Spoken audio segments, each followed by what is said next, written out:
Hello எல்லாருக்கும் வணக்கம். என் பேரு ஆதர்ஷ். இந்த வீடியோல India versus Zimbabwe T20 series முதல் T20 ப்ரிவியூ பண்ண போறேன். இந்த மேட்ச் ஹராரேல நடக்க போகுது. இப்ப இந்த ப்ரிவியூக்குள்ள போயிடலாம். கண்டிஷன்ஸோட ஆரம்பிச்சேன்னா திருப்பியுமே கடைசியில் நடந்த 6 T20 கண்டு நான் ஸ்டார்ட் சொல்ல போறேன். எப்படி போயிருக்குன்னா பேட்டிங் ஃபர்ஸ்ட் 3 தடவை ஜெயிச்சிருக்கு, பேட்டிங் செகண்டும் 3 தடவை ஜெயிச்சிருக்கு. Average first inning score 158, average second inning score 140, base economy 9.09, spin economy 6.65, space wickets 41, spin wickets 29. இப்ப முதல் பேட்டிங்கும் 3 தடவை ஜெயிச்சிருக்கு, ரெண்டாவது பேட்டிங்கும் 3 தடவை ஜெயிச்சிருக்குன்னு சொல்றது. ஆனாலுமே எப்படி ஜெயிச்சிருக்குன்னு பார்க்கலாம். 210 அடிச்சுட்டு அது ஒரு 9 ரன் ஆள தோத்தா 125 129 சேஸ் பண்ணா 180 ரன் அடிச்சுட்டு அதை கன்வின்சிங்கா டிஃபெண்ட் பண்ணா 167 171 அதை சேஸ் பண்ணா 142 91 ஆல் அவுட் 122 123.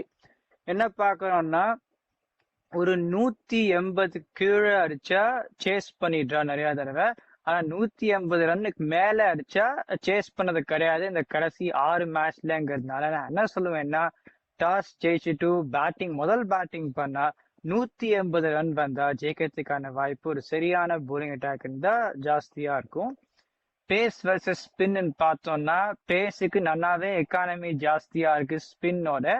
நிறைய மேட்ச் ஜிம்பாப்வே விளையாடுறச்சே அவன் 2 ஸ்பின்னரோட தான் போயிருந்திருக்கா. ஆனாலுமே இந்த எக்கானமி ரேட் கம்மியா இருந்திருக்கு. அவ்வளவு விக்கெட் இருக்காத இருந்திருந்தாலுமே எஃபெக்டிவா தான் இருந்திருக்கா. ஸோ 41-29 பாக்குறோம். ஆனாலுமே ஸ்பின் நிறைய சக்சஸ் இந்த வென்யூ வந்திருக்கு. ஏன்னா குறைவான ஓவர் போந்திருக்கா. ஆனாலுமே 29 ஓவர் விக்கெட் இருந்ததுனால நான் என்ன சொல்லுவேன்னா, பேட்டிங் ஃபர்ஸ்ட் பண்ணி 180 அடிச்சுட்டு அந்த நடு ஓவர்ஸ்ல ஸ்பின்னர்ஸ் நல்லா போட்டானா ஜெயிக்கிறதுக்கான வாய்ப்பு ஜாஸ்தி. இப்போ பிளேயிங் 11க்குள்ள போயிடலாம். இந்தியாவுக்கு இந்த மாதிரி தான் நான் போவேன். அபிஷேக் சர்மா, பயோல் சூரியவன்ஷி, திலக் வர்மா, ஸ்ரேயஸ் ஐயர், இஷான் கிஷன், ரிங்கு சிங், ஹர்ஷ் தூபே, ரவி பிஷ்ணோய், பிரின்ஸ் யாதவ், மயங்க் யாதவ், அசோக் சர்மா. அவ இப்படி பண்ண போறது கிடையாது. நான் நிறைய தடவை சொல்லியிருந்திருக்கேன், திருப்பியுமே சொல்ல போறேன். திலக் வர்மா நம்பர் 3ல தான் விளையாடணும். இல்லைன்னா அவர் இந்த 11க்குள்ள வர முடியாது. அவர் வைஸ் கேப்டன் வேற போட்டு வச்சிருந்திருக்கா. அவளுக்கு திலக் வர்மா 11ல இருக்கணும்னு ஆசையா இருக்கு. ஆனா பொசிஷன்ல விளையாட மாட்டேங்கிறா. சோ ஒருவேளை திலக் வர்மா நம்பர் 3ல விளையாட போறது கிடையாதுன்னா அவர் இந்த 11ல வர முடியாது. சோ அந்த கேஸ்ல இஷான் கிஷன் 3, சிவம் துபே 5, ரிங்கு சிங் 6 அந்த மாதிரி பண்ணிடலாம். ஆனா நான் இந்த காம்பினேஷன்ல தான் போவேன். ஏன்னா நான் திருப்பியும் சொல்றேன், இஷான் கிஷன் எங்க வந்தாலுமே அடிக்க தான் பார்க்க போறேன். அப்புறமா இந்த பேட்டிங் ஃபர்ஸ்ட் சாய்ஸ் பேட்டிங் எனக்கு பொறுத்த வரைக்கும் நல்லா தான் இருக்கு. ஆனா அந்த ஸ்குவாட்ல எப்படி எடுத்திருக்கான்னா அந்த பவுலிங்க பார்க்கலாம். ஹர்ஷ் தூபே அக்ஷர் பட்டேலுக்கு பதிலா ஹர்ஷ் தூபே. இப்ப குணால் பாண்டியா இருந்தார். அவர் ஹர்ஷ் தூபேயோட பேட்டிங்லயும் பெர்ஃபார்ம் பண்ணார், பவுலிங்லயும் பெர்ஃபார்ம் பண்ணார் ஐபிஎல்ல. அவருக்கு எதனால இடம் கொடுக்கலன்னு கேட்டா டிரான்சிஷன் பீரியட் யூத்தும்பா. நான் சொன்ன மாதிரி இவரே இப்ப இந்த சீரீஸுக்கு விவிஎஸ் லக்ஷ்மன் தான் கோச்சா இருக்க போறார். ஆனா அவர் அந்த ஸ்குவாடை எடுக்கல. சோ இவரே என்ன சொல்றது, இன்னும் எவ்வளவு வருஷம் இருக்க போற இந்த டீமோடன்னு தெரியாத போது இப்ப ஹர்ஷ் தூபே கொண்டு நல்ல பிளேயர் தான். ஆனா ஒருவேளை ஒரு புது கோச் ஹர்ஷ் தூபே விளையாட விடலன்னா இப்பல இந்த இது கொடுத்தது அவ்வளவு பிரயோஜனமே படாத இருக்கும். சோ நான் என்ன சொல்லுவேன்னா, யாரு நன்னா விளையாடுறாங்கிறத எடுத்துருக்கணும். ஆனா அவ அப்படி பண்ணல. சோ அந்த நம்பர் 7ல அந்த அளவுக்கு பேட்டிங் கிடைக்குமானா இப்போதைக்கு கிடைக்காதுன்னு தான் சொல்லுவேன். ரவி பிஷ்ணோய் நான் எடுத்ததை குறை சொல்ல மாட்டேன். ஆனா அந்த என்ன சொல்றது, நிறைய பேர் இருக்கா. யுஸ்வேந்தர் சஹால் மாதிரி ஒருத்தர் நான் இங்கிலாந்து சீரீஸ்க்கு எடுத்துன்னு போயிருக்கணும்னு சொன்னேன். அவ அப்படி போறல. இந்த கேஸ்ல எல்லா மேட்சும் விளையாட போறன்னு நினைக்கிறேன். ஏன்னா அந்த ஒரு மேட்ச் அந்த நோ பால் போட்டு அப்புறமா உக்காத்தி வச்சா அவர் சாதாரணமா அந்த மாதிரி நோ பால் எல்லாம் போட மாட்டேன். இந்த சீரீஸ் ஒரு கான்பிடன்ஸ் பூஸ்ட். எல்லா மேட்சுமே ஹராரில தான் விளையாட போறான்னு நினைக்கிறேன். ஒரு கான்பிடன்ஸ் பூஸ்டர் இந்த சீரீஸ்ல இருந்து வர முடியுமான்னு பாக்கணும். ஆனா சஹால் மாதிரி ஆளும் இருந்தா ஃபாஸ்ட் பவுலர் பிரின்ஸ் யாதவ் இங்கிலாந்து சீரீஸ்லயும் விளையாடினார், இங்க விளையாடுறா. மயங்க் யாதவ் நல்ல பவுலர், இன்ஜுரி போறோம். இந்த ஐபிஎல்லுமே ஒரு ஓவருக்கு 11 ரன் கொடுத்தார். ஏன்னா அவர் அவ்வளோ விளையாடவும் மாட்டேங்கிறார். அப்புறமா எனக்கு பொறுத்த வரைக்கும் அவர் நிறைய தடவை பவர் பிளேல போடுறச்சே ரன்னுக்கு போறார். பவர் பிளேலுக்கு வெளியில போட்டோன்னே தான் அவர் அவ்வளோ ரன்னுக்கு போகாத இருக்கார். இப்ப இந்த கேஸ்ல அவர் பவர் பிளேயர் தான் போட போறன்னு நினைக்கிறேன். அவரும் பிரின்ஸ் யாதவ் தான் ஓப்பனிங் போலிங் போட போறான்னு நினைக்கிறேன். ஆனா நிறைய தடவை ஐபிஎல்ல பாத்திருக்கோம், பவர் பிளேல போட்ட உடனே ரன்னுக்கு போயிருந்திருக்கு. அவர் அதை பத்தி கூட நான் அவ்வளவு பேச மாட்டேன். தாங்குவரா இந்த இன்ஜுரிஸ் இது எப்படி இருக்குன்னு தான் பார்க்கணும். அசோக் சர்மா ஐபிஎல்ல வேகமா போட்டார். அப்புறமா பேக்கப்னு பார்த்தோம்னா இப்ப சிவன் தூபே இப்போதைக்கு நான் உக்காத்தி வச்சிருந்திருக்கேன். அவ என்ன பண்ணுவான்னா ரவி விஷ்ணுவை உக்காத்தி வச்சுட்டு சிவன் தூபே பேட்டிங் டெப்த்னு சொல்லுவா. அதெல்லாம் நான் ஒத்துக்கவே மாட்டேன். இல்லைன்னா சூர்யான் ஷட்கேர்கர், பிரப்சிம்ரன் சிங் இந்த சீரீஸ் விளையாடுறதுக்கான வாய்ப்பு கம்மி. இப்ப பிரப்சிம்ரன் சிங் விளையாடுறதுக்கான நிலைமை வந்ததுன்னா அந்த இங்கிலாந்து சீரீஸ்ல சொன்ன மாதிரியே நான் சொல்ல போறேன்.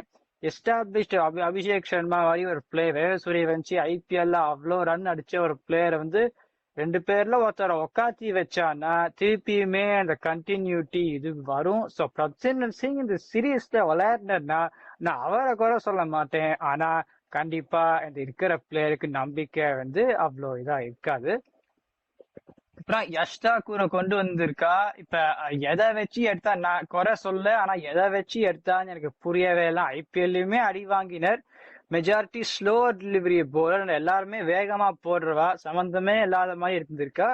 அப்புறம் இப்ப புவனேஸ்வர் குமார், முகமது ஷாமி இவாலெல்லாம் விட்டுட்டு யஷ் தாக்கூர் தான் ஃபியூச்சர்னா, பும்ரா ஹர்ஷ்தீப் சிங் வந்த உடனே எவ்வளவு மேட்ச் யஷ் தாக்கூர் அவர் கண்டென்ஷன்லயே இருக்க போறான்னா இல்ல. சோ எனக்கு ஒரு சில விஷயம் எனக்கு புரியவே இல்லை. இப்ப அக்ஷர் பட்டேல் திரும்பி வந்த உடனே எல்லாத்துக்குமே வாஹிமன் சுந்தரியும் எடுத்துன்னு போறான் அந்த டூரத்தோட. இப்ப ஹரிஷ் தூபே கண்டென்ஷன்ல இருக்க போறா இல்ல.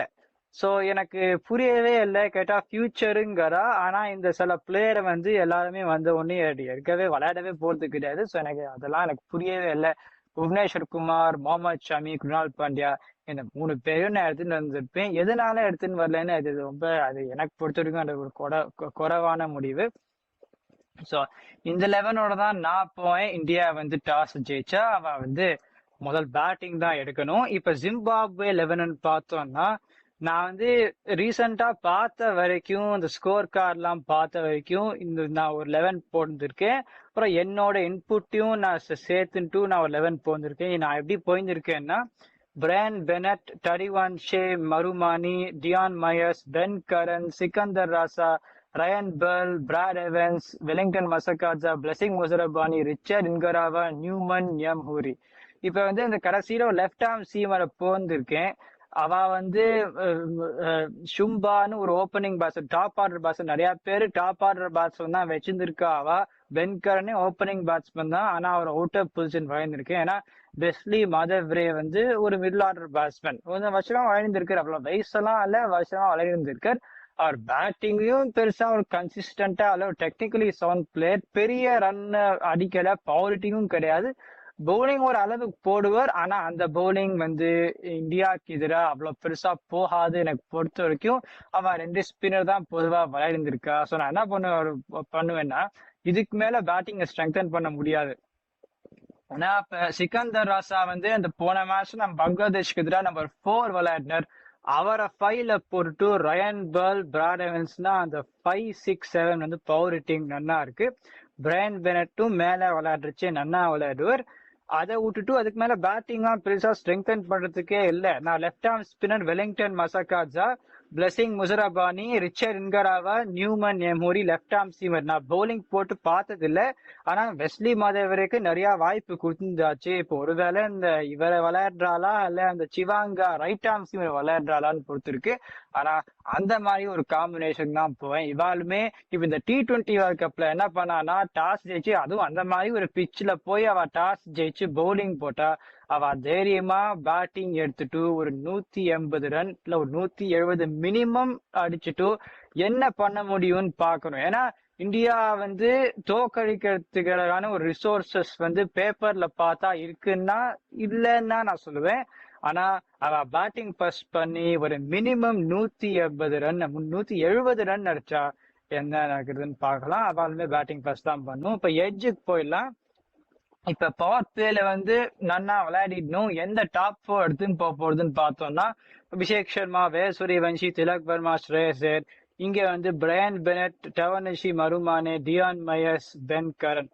இப்ப வந்து இந்தியாவுக்கு வந்து நிறைய பேர் ஓப்பனர்ஸ் அடிக்க மாட்டேங்கிறான்னு சொல்றா. ஆனா எனக்கு பொறுத்த வரைக்கும் இந்த சீரீஸ் அடிக்கிறதுக்கான வாய்ப்பு ஜாஸ்தி. திலக் வர்மா பொசிஷன் விளையாடினா அடிப்பார். ஆனா இஷான் கிஷனை இறக்கினாலுமே அந்த கேஸ் தான் அவரும் அடிப்பார். ஸ்ரேயஸ் ஐயர். இங்க வந்து Brian Bennett out of position விளையாடுற பென்கரன் இந்தியாவுக்கு எஜ்ஜு கொடுப்பேன். மிடில் ஆர்டர்னு பார்த்தோம்னா இஷான் கிஷன், ரிங்கு சிங், ஹர்ஷ் தூபே. இங்க வந்து சிக்கந்தர் அசாப், பிரையன் பெர்ல், பிராட் இவன்ஸ். இப்ப வந்து இந்த மிடில் ஆர்டரும் நன்னா தான் இருக்கு. ஆனா இந்தியாவுக்கு வந்து இஷான் கிஷன், ரிங்கு சிங் அந்த பேருங்கிறதுனால இந்தியாவுக்கு எஜ் கொடுப்பேன். ஆனா இவாழ்தும் நன்னா தான் இருக்கு. அப்புறமா இந்த சீமர்ஸ்ன்னு பார்த்தோம்னா இப்ப ஸ்பின்னர்ஸ் கடைசியில சொல்லிட்டு அதான் முக்கியமான எஜ். ஆனா சீமர்ஸ்ன்னு பார்த்தோம்னா பிரின்ஸ் யாதவ், மயங்க் யாதவ், அசோக் சர்மா. இங்க வந்து Blessing Muzarabani, Richard Ngarava, Newman Nyamhuri, Brad Evans, Ryan Burl. இந்த எஜ் வந்து இப்ப மயங்க் யாதவ் என்ன பண்ண போறதுங்கிறது தெரியாது. அசோக் சர்மா வேகமா போடுவர், ரன்னுக்கு போர். பிரின்ஸ் யாதவ் ஒரு நல்ல போலர். சோ இந்த எட்ஜை மட்டும் நான் சீம் எட்ஜ் மட்டும் நான் ஜிம்பாப்வேக்கு நான் கொடுக்க போறேன். ஏன்னா முசரபானி, இன்காராவா 2 பேரும் இருக்கா. ஸ்பின் எட்ஜ்ன்னு பார்த்தோம்னா ரவி பிஷ்னோய் அண்ட் ஹர்ஷ் தூபே. இங்க பார்த்தோம்னா சிக்கந்தர் ராசா, வெலிங்டன் மசக்காஜா. ஜிம்பாப்வேயோட ஸ்பின்னும் நல்லா தான் இருக்கு. ஆனா இந்த கேஸ்ல வந்து இந்தியாவுக்கு நான் ஸ்ட்ரைட்டா எட்ஜ் கொடுக்க போறேன். ஏன்னா அந்த பேட்டிங் வீணாப்ப பொறுத்து இருக்குங்கிறதுனால இந்தியாவுக்கும் நான் எட்ஜ் கொடுக்க போறேன். இப்ப இந்தியா வந்து ஸ்லைட் ஏஜோட எனக்கு பொறுத்த வரைக்கும் வந்து எனக்கு பார்க்கலாம். இந்த வீடியோ என்ஜாய் பண்ணீங்கன்னா லைக் பண்ணுங்க, சப்ஸ்கிரைப் பண்ணுங்க. My fan watches.